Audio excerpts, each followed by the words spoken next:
നമസ്കാരം. ദൈവത്തിനുള്ളത് ദൈവത്തിന്, സീസറിനുള്ളത് സീസറിന്. അമേരിക്ക അടക്കമുള്ള പാശ്ചാത്യ രാജ്യങ്ങളെ രക്ഷിച്ചത് ഈ വാക്യമാണെന്നാണ് പറയുക. ചരിത്രത്തിൽ പലപ്പോഴും അമേരിക്കൻ പ്രസിഡന്റുമാരും മാർപ്പാപ്പമാരും ലോകകാര്യങ്ങളിൽ ഒരേ ദിശയിൽ സഞ്ചരിച്ചിട്ടുണ്ടെങ്കിലും നിലവിലെ രാഷ്ട്രീയ സാഹചര്യം ഒരു വലിയ ശീതയുദ്ധത്തിനാണ് സാക്ഷ്യം വഹിക്കുന്നത്. ലിയോ 14 മാർപ്പാപ്പയും ട്രംപും തമ്മിൽ നിലനിൽക്കുന്ന വാക്പോരുകൾ അമേരിക്കയിലെ വരാനിരിക്കുന്ന തിരഞ്ഞെടുപ്പുകളെ പോലും സ്വാധീനിക്കാൻ പോകുന്നവയാണ്. ഏറ്റവും ഒടുവിൽ ഏതാനും ഏകാധിപതികൾ ചേർന്ന് ലോകത്തെ നശിപ്പിക്കുകയാണെന്നും യുദ്ധത്തിനായി ഇവർ കോടിക്കണക്കിന് ഡോളർ ദൂർത്തടിക്കുകയാണെന്നും മാർപ്പാപ്പ പറഞ്ഞതിലൂടെ വീണ്ടും വാക്പോര് തുടരുകയുമാണ്. ന്യൂസ് ഇൻ ഡെപ്ത് ഇന്ന് പരിശോധിക്കുന്നു പോപ്പ് പ്രസിഡന്റ് പോരിന്റെ കഥ.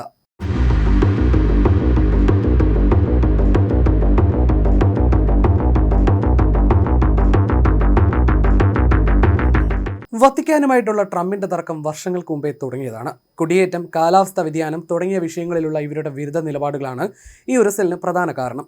ട്രംപിന്റെ ആദ്യ തിരഞ്ഞെടുപ്പ് പ്രചാരണ വേളയിൽ മെക്സിക്കോ അതിർത്തിയിൽ മതിൽ പണിയുമെന്ന പ്രഖ്യാപനത്തെ ഫ്രാൻസിസ് മാർപ്പാപ്പ വിമർശിച്ചിരുന്നു. പാലങ്ങൾക്ക് പകരം മതിലുകൾ പണിയുന്നവൻ ക്രിസ്ത്യാനിയല്ല എന്ന മാർപ്പാപ്പയുടെ പ്രസ്താവന വലിയ വിവാദമായി. ഇതിനെ അപമാനകരം എന്നാണ് അന്ന് ട്രംപ് വിശേഷിപ്പിച്ചത്.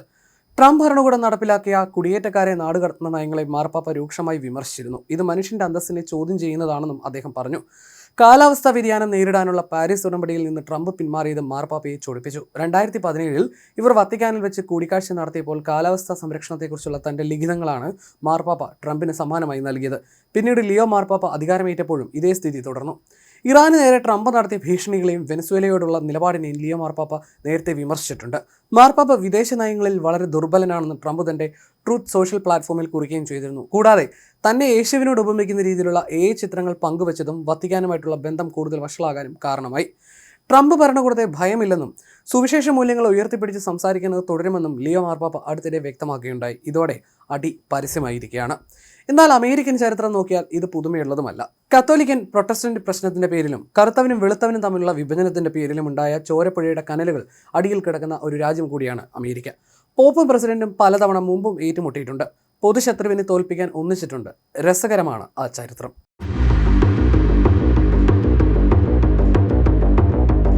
1919 ജനുവരി 4 പ്രസിഡന്റ് വുഡ്രോ വിൽസണും ബെനഡിക്ട് 15 മാർപ്പാപ്പയും തമ്മിൽ നടന്ന കൂടിക്കാഴ്ച ചരിത്ര പ്രധാനമായിരുന്നു. ഒരു അമേരിക്കൻ പ്രസിഡന്റ് വത്തിക്കാനിലെത്തി മാർപ്പാപ്പയെ കാണുന്നത് ആദ്യമായിരുന്നു. എന്നാൽ ആ കൂടിക്കാഴ്ച അത്ര സുഗമമായിരുന്നില്ല. ഒന്നാം ലോക മഹായുദ്ധത്തിനു ശേഷം ലോക സമാധാനത്തിനായി വിൽസൺ തന്റെ 14 പരിപാടി അവതരിപ്പിക്കുന്നതിന് മുൻപേ തന്നെ മാർപ്പാപ്പ സ്വന്തം സമാധാന പദ്ധതികൾ മുന്നോട്ട് വച്ചിരുന്നു. തന്റെ പദ്ധതിയേക്കാൾ മാർപ്പാപ്പയുടെ നിർദ്ദേശങ്ങൾക്ക് പ്രാധാന്യം ലഭിക്കുമോ എന്നതിൽ വിൽസൺ അസൂയുണ്ടായിരുന്നതായി ചരിത്രകാരന്മാർ സൂചിപ്പിക്കുന്നു. അക്കാലത്ത് അമേരിക്കയിൽ കത്തോലിക്ക വിരുദ്ധ വികാരം ശക്തമായിരുന്നു. അക്കാലത്ത് അയർലൻഡ്, ഇറ്റലി, പോളണ്ട് തുടങ്ങിയ രാജ്യങ്ങളിൽ നിന്ന് വലിയ തോതിൽ കത്തോലിക്കർ അമേരിക്കയിലേക്ക് കുടിയേറിയിരുന്നു. ഇവർ അമേരിക്കൻ സംസ്കാരത്തെ നശിപ്പിക്കുമെന്നും തൊഴിലവസരങ്ങൾ കവർന്നെടുക്കുമെന്നും ഭൂരിപക്ഷമായ പ്രൊട്ടസ്റ്റന്റ് വിഭാഗം ഭയപ്പെട്ടു. കത്തോലിക്കർ അമേരിക്കൻ പ്രസിഡന്റിനോടല്ല, മറിച്ച് വത്തിക്കാനിലെ മാർപ്പാപ്പയോടാണ് കൂടുതൽ വിശ്വസ്തത പുലർത്തുന്നതെന്ന് പ്രൊട്ടസ്റ്റന്റുകാർ വിശ്വസിച്ചിരുന്നു. മാർപ്പാപ്പയുടെ നിർദ്ദേശപ്രകാരം കത്തോലിക്കർ അമേരിക്കൻ ജനാധിപത്യത്തെ അട്ടിമറിക്കുമെന്നും അവർ പ്രചരിപ്പിച്ചു. അമേരിക്കയുടെ അടിസ്ഥാനം പ്രൊട്ടസ്റ്റന്റ് മൂല്യങ്ങളാണെന്നായിരുന്നു പൊതുധാരണ. കത്തോലിക്ക സഭയുടെ ആചാരങ്ങളും ഘടനയും അമേരിക്കൻ വ്യക്തി സ്വാതന്ത്ര്യങ്ങളും ഈ വികാരം ആളിക്കത്തിക്കുന്നതിൽ വലിയ പങ്ക് വഹിച്ചു. കത്തോലിക്കർക്കെതിരെ ഇവർ വ്യാപകമായ പ്രചാരണങ്ങൾ നടത്തിയിരുന്നു. ഇതുകൊണ്ടാണ് വുഡ്രോ വിൽസൺ മാർപ്പാപ്പയെ സന്ദർശിക്കുന്നത് വലിയ രാഷ്ട്രീയ വിവാദമായത്. ആ കത്തോലിക്ക പ്രൊട്ടസ്റ്റന്റ് പ്രശ്നം ഇന്നും അമേരിക്കയിൽ കനലായി നിലനിൽക്കുന്നുണ്ട് എന്നതും യാഥാർത്ഥ്യമാണ്. കൂടിക്കാഴ്ചയുടെ അവസാനം മാർപ്പാപ്പ എല്ലാവരെയും അനുഗ്രഹിക്കാൻ താല്പര്യം പ്രകടിപ്പിച്ചു. എന്നാൽ ഒരു പ്രസ്ബിറ്റേറിയൻ സഭാംഗമായിരുന്ന വിൽസൺ ആ അനുഗ്രഹം സ്വീകരിക്കാൻ വിമുഖത കാട്ടി. ഒടുവിൽ തന്റെ സംഘത്തിലെ കത്തോലിക്കരായ അംഗങ്ങളോട് മാത്രം മുന്നോട്ട് വരാനും മാർപ്പാപ്പയുടെ അനുഗ്രഹം വാങ്ങാനും അദ്ദേഹം നിർദ്ദേശിക്കുകയായിരുന്നു. പാരീസ് സമാധാന സമ്മേളനത്തിൽ വത്തിക്കാന്റെ പ്രതിനിധിയെ പങ്കെടുപ്പിക്കണമെന്ന് മാർപ്പാപ്പ ആഗ്രഹിച്ചിരുന്നെങ്കിലും വിൽസണും മറ്റ് സഖ്യകക്ഷികളും അതിനെ എതിർത്തു. ഈ അസ്വാരസ്യങ്ങൾക്കിടയിലും പാരീസ് സമാധാന സമ്മേളനത്തിന് തൊട്ടു മുൻപ് നടന്ന ഈ കൂടിക്കാഴ്ച വത്തിക്കാനും അമേരിക്കയും തമ്മിലുള്ള ആധുനിക നയതന്ത്ര ബന്ധത്തിന് തുടക്കം കുറിച്ചു.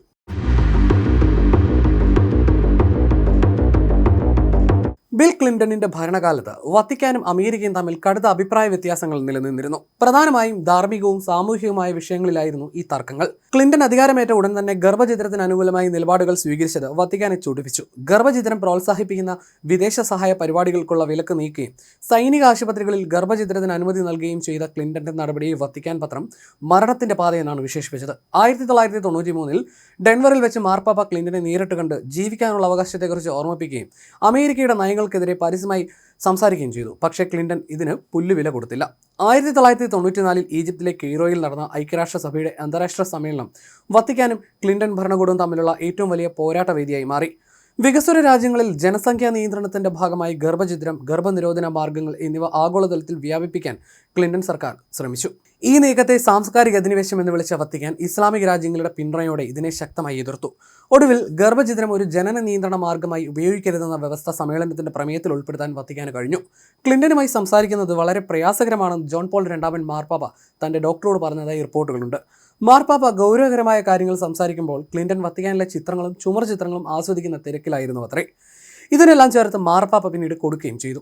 മോണിക്ക ലെവിൻസ്കി വിവാദവും ക്ലിന്റന്റെ ഇംപീച്ച്മെന്റ് നടപടികളും നടക്കുമ്പോൾ നുണ പറയുന്നതിനെതിരെയും സ്വാർത്ഥതയ്ക്കെതിരെയും മാർപ്പാപ്പ പരോക്ഷമായി വിമർശനം നടത്തി. ഇത്രയേറെ തർക്കങ്ങൾക്കിടയിലും ക്യൂബയിലെ ഉപരോധം, ഇറാഖ് യുദ്ധം തുടങ്ങിയ ചില അന്താരാഷ്ട്ര വിഷയങ്ങളിൽ ഇരുപക്ഷവും ചർച്ചകൾ നടത്തിയിരുന്നു. പിന്നീട് അവർ തമ്മിൽ മഞ്ഞുരുകി. ക്ലിന്റൺ ഫൗണ്ടേഷന്റെ പരിപാടികളിൽ ഫ്രാൻസിസ് മാർപ്പാപ്പ പങ്കെടുത്തു. ജോർജ് ഡബ്ല്യു ബുഷും ജോൺ പോൾ രണ്ടാമൻ മാർപ്പാപ്പയും തമ്മിലുള്ള തർക്കവും ലോകശ്രദ്ധ ആകർഷിച്ച ഒന്നായിരുന്നു. 2003 ഇറാഖിനെ ആക്രമിക്കാനുള്ള ബുഷിന്റെ നീക്കത്തെ ജോൺ പോൾ രണ്ടാമൻ മാർപ്പാപ്പ ശക്തമായി തന്നെ എതിർത്തു. യുദ്ധം ഒഴിവാക്കാൻ മാർപ്പാപ്പ തന്റെ പ്രത്യേക പ്രതിനിധിയായ കാർഡിനൽ പിയോലാഗിയെ വൈറ്റ് ഹൗസിലേക്ക് അയച്ചു. യുദ്ധം മാനവികതയുടെ പരാജയമാണെന്ന് അദ്ദേഹം വിശേഷിപ്പിച്ചു. പക്ഷേ ബുഷ് ഇതിന് തരിമ്പും വില കൽപ്പിച്ചില്ല. സദാം ഹുസൈന്റെ പക്കൽ വിനാശകരമായ ആയുധങ്ങളുണ്ടെന്നും ലോക സമാധാനത്തിന് യുദ്ധം അത്യാവശ്യമാണെന്നും ബുഷ് വാദിച്ചു. എന്നാൽ വത്തിക്കാൻ ഈ നീക്കത്തെ അവിവേകമെന്നാണ് വിളിച്ചത്. ഇറാഖിലെ അബു ഗരീബ് ജയിലിൽ അമേരിക്കൻ സൈനികർ തടവുകാരെ പീഡിപ്പിച്ചത് മനുഷ്യത്വത്തിന് നിരക്കാത്തതാണെന്ന് മാർപ്പാപ്പ ബുഷിനെ നേരിട്ട് കണ്ട് വിമർശിച്ചിരുന്നു.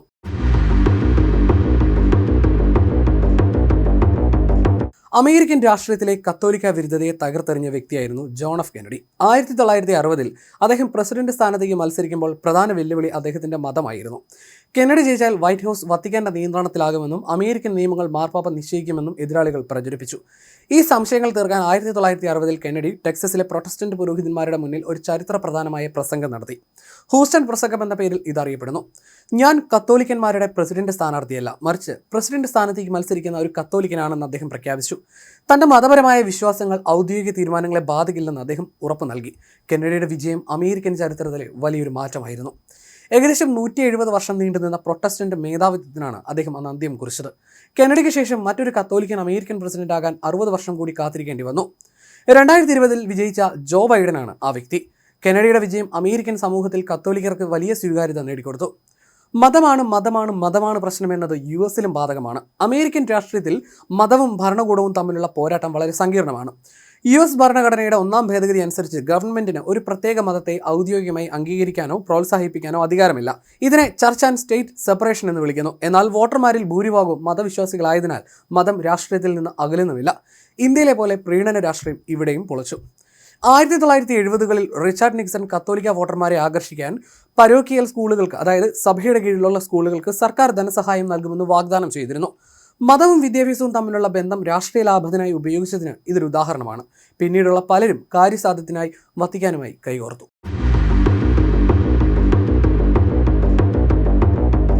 1980-കളിൽ റിപ്പബ്ലിക്കൻ പ്രസിഡന്റായിരുന്ന റൊണാൾഡ് റീഗൻ വത്തിക്കാനുമായി വളരെ അടുത്ത ബന്ധം പുലർത്തിയിരുന്നു. അമേരിക്കയും വത്തിക്കാനും തമ്മിൽ ഔദ്യോഗികമായി പൂർണ്ണമായ നയതന്ത്ര ബന്ധം ആരംഭിച്ചത് 1984 റീഗന്റെ കാലത്താണ്. റൊണാൾഡ് റീഗനും ജോൺ പോൾ രണ്ടാമൻ മാർപ്പാപ്പയും തമ്മിലുള്ള സഖ്യം 20-ാം നൂറ്റാണ്ടിലെ കമ്മ്യൂണിസ്റ്റ് ഭരണകൂടങ്ങളുടെ തകർച്ചയിൽ നിർണായക പങ്ക് വഹിച്ചു. 1992 ടൈം മാഗസിൻ ഇതിനെ ഹോളി അലയൻസ് എന്ന് വിശേഷിപ്പിക്കുകയുണ്ടായി. 1982 ജൂൺ 7 വത്തിക്കാനിൽ വെച്ച് നടന്ന കൂടിക്കാഴ്ചയിൽ കമ്മ്യൂണിസ്റ്റ് സാമ്രാജ്യത്തിന്റെ പതനം വേഗത്തിലാക്കാൻ ഇരുവരും രഹസ്യമായി ധാരണയിലെത്തി. സോവിയറ്റ് യൂണിയന്റെ സ്വാധീനത്തിലുള്ള പോളണ്ടിനെ മോചിപ്പിക്കുക എന്നതായിരുന്നു ഇവരുടെ പ്രധാന ലക്ഷ്യം. പോളണ്ടിലെ കമ്മ്യൂണിസ്റ്റ് വിരുദ്ധ തൊഴിലാളി പ്രസ്ഥാനമായ സോളിഡാരിറ്റിയെ ഇരുവരും ചേർന്ന് സഹായിച്ചു. പ്രസ്ഥാനം നിരോധിക്കപ്പെട്ട കാലയളവിൽ പോലും വത്തിക്കാനിലൂടെയും വിവിധ സഭാ ശൃംഖലകളിലൂടെയും പണം, ആശയവിനിമയ ഉപകരണങ്ങൾ, മെഷീനുകൾ, കമ്പ്യൂട്ടറുകൾ, ഉപദേശങ്ങൾ എന്നിവ സോളിഡാരിറ്റിക്ക് എത്തിച്ചു നൽകി. CIA ശേഖരിക്കുന്ന പ്രധാന വിവരങ്ങൾ അമേരിക്കൻ അധികൃതർ മാർപ്പാപ്പയുമായി പങ്കുവച്ചിരുന്നു. സാറ്റലൈറ്റ് ചിത്രങ്ങളും മറ്റു രഹസ്യ വിവരങ്ങളും ഇതിൽ ഉൾപ്പെട്ടിരുന്നു.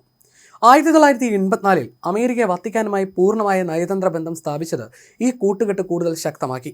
മാർപ്പാപ്പ തന്റെ പ്രസംഗങ്ങളിലൂടെ പോളിഷ് ജനതയ്ക്ക് ധൈര്യം നൽകിയപ്പോൾ റീഗൻ സാമ്പത്തികവും രാഷ്ട്രീയമായ സമ്മർദ്ദങ്ങളിലൂടെ സോവിയറ്റ് യൂണിയനെ തളർത്തി. ഇരുവരും വധശ്രമങ്ങളെ അതിജീവിച്ചവരായിരുന്നു. ദൈവനിയോഗപ്രകാരമാണ് തങ്ങൾ കമ്മ്യൂണിസത്തെ നേരിടുന്നത് എന്നൊരു വിശ്വാസം ഇരുവരും പങ്കുവച്ചിരുന്നുവെന്ന് ചരിത്രകാരനായ പോൾ കെങ്കർ തന്റെ a pope and a president എന്ന പുസ്തകത്തിൽ വിശദീകരിക്കുന്നുണ്ട്. റീഗൻ സ്ഥാനമൊഴിഞ്ഞതോടെ ഭരണത്തിൽ വത്തിക്കാന്റെ പിടിപോയി. പിന്നീടുള്ള ബുഷും ക്ലിന്റനും അടക്കമുള്ളവരുമായി സഭ ഉടക്കുകയും ചെയ്തു. ഒബാമയുടെ ഭരണകാലത്തും വത്തിക്കാനുമായും അമേരിക്കൻ കത്തോലിക്ക സഭയുമായും കടുത്ത തർക്കങ്ങളുണ്ടായി. ഒബാമ കെയർ പദ്ധതിയുടെ ഭാഗമായി എല്ലാ തൊഴിലുടമകളും തങ്ങളുടെ ജീവനക്കാർക്ക് ഗർഭനിരോധന മാർഗങ്ങൾക്കുള്ള ഇൻഷുറൻസ് നൽകണമെന്ന് നിർബന്ധമാക്കി. കത്തോലിക്ക സ്ഥാപനങ്ങളും പള്ളികളും ഇതിനെ ശക്തമായി എതിർത്തു. ഇത് തങ്ങളുടെ മതസ്വാതന്ത്ര്യത്തിനുമേലുള്ള കടന്നുകയറ്റമാണെന്ന് അവർ വാദിച്ചു.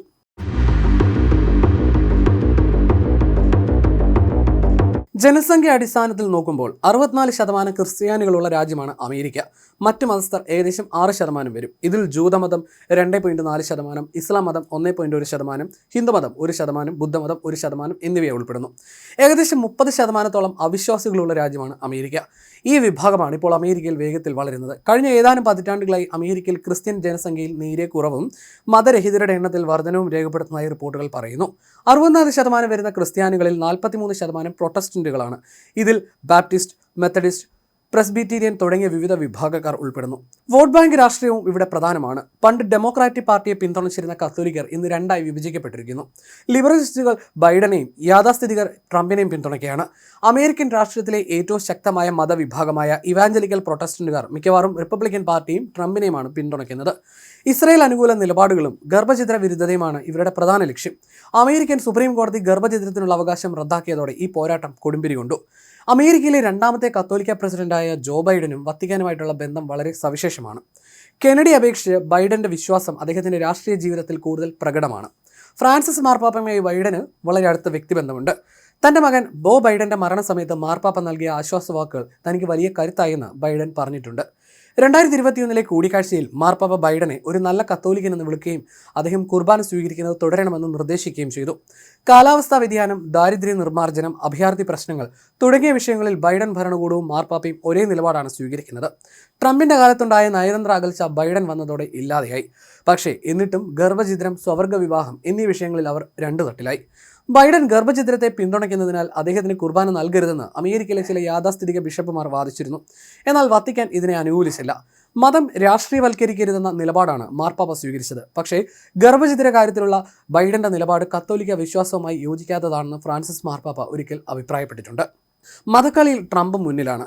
താൻ ഒരു പ്രത്യേക വിഭാഗത്തിൽ മാത്രം ഒതുങ്ങി നിൽക്കുന്നില്ലെന്നും മറിച്ചൊരു നോൺ ഡിനോമിനേഷണൽ ക്രിസ്ത്യൻ ആണെന്നും ട്രംപ് പ്രഖ്യാപിച്ചിട്ടുണ്ട്. പക്ഷേ അദ്ദേഹത്തിന്റെ വേരുകൾ പ്രൊട്ടസ്റ്റന്റ് ക്രിസ്ത്യാനിറ്റിയിലാണ്. ട്രംപ് വളർന്നത് പ്രസ്ബിറ്റീരിയൻ എന്ന പ്രൊട്ടസ്റ്റന്റ് വിഭാഗത്തിലാണ്. ന്യൂയോർക്കിലെ ജമൈക്കയിലുള്ള ഫസ്റ്റ് പ്രസ്ബിറ്റീരിയൻ ചർച്ചിലായിരുന്നു അദ്ദേഹം കുട്ടിക്കാലത്ത് പോയിരുന്നത്. 2020 ഒക്ടോബറിൽ അദ്ദേഹം നോൺ ഡിനോമിനേഷണൽ ക്രിസ്ത്യാനിയാണെന്ന് പ്രഖ്യാപിക്കുകയും ചെയ്തിരുന്നു. അമേരിക്കയിലെ യാഥാസ്ഥിതിക പ്രൊട്ടസ്റ്റന്റ് വിഭാഗത്തിന്റെ വലിയൊരു പിന്തുണ ട്രംപിനുണ്ട്. 2020 പ്രതിഷേധങ്ങൾക്കിടയിൽ ട്രംപ് ഒരു പള്ളിക്ക് മുന്നിൽ നിന്ന് ബൈബിൾ ഉയർത്തിപ്പിടിച്ച് ഫോട്ടോ എടുത്തത് വലിയ വിവാദമായിരുന്നു.